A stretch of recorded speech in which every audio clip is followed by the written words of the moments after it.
Hello everyone! In today's video, I'll show you how to change the default browser on Windows 11.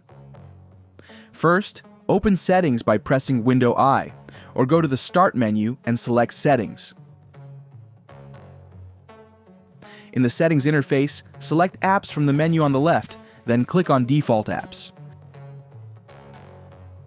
Now, you'll see a list of all the applications installed on your computer.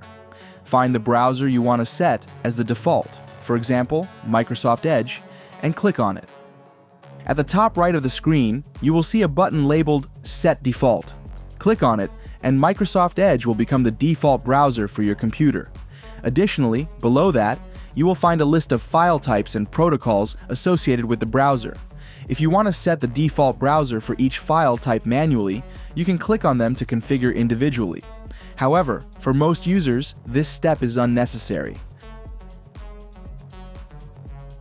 To verify, you can open any link or try opening an HTML file to ensure Windows uses the browser you just set as the default.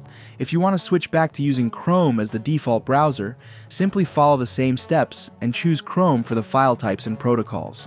And that's it. With just a few simple steps, you've successfully changed the default browser on Windows 11.